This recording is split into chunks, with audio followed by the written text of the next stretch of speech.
পাক লা উকসিমু বিহাযাল বালাদ বলে কসম করেছেন, মক্কা শহরের কসম করেছেন। মাওলানা কারীম, আপনি মক্কা শহরের কসম কেন করেছেন?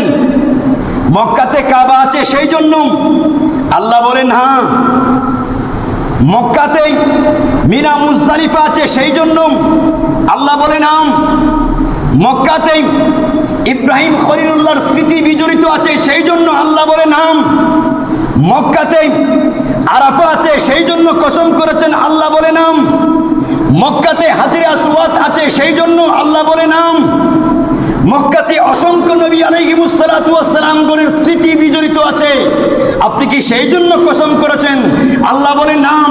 আমি মক্কার কসম করেছি এই জন্য, মক্কাতে আমার নবী রাহমাতুল লিল আলামিনের কদম পড়েছে।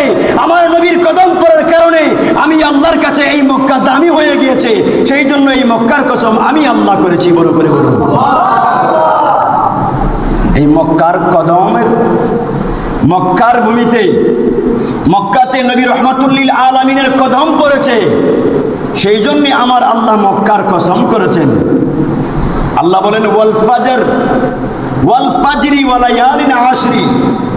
আল্লাহ পাক ফজরের কসম করেছেন।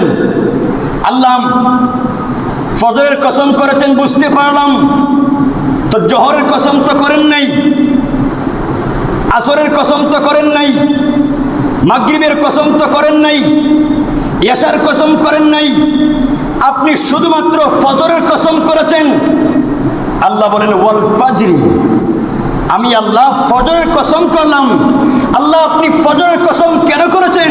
বলে এই জন্য করেছি, মাগরিবে আমার নবী আসে নাই, মাগরিবে আমার নবী রাহমাতুল লিল আলামিন দুনিয়াতে আসে নাই, এশাতে আসে নাই, জোহরে আসে নাই, আসরে আসে নাই।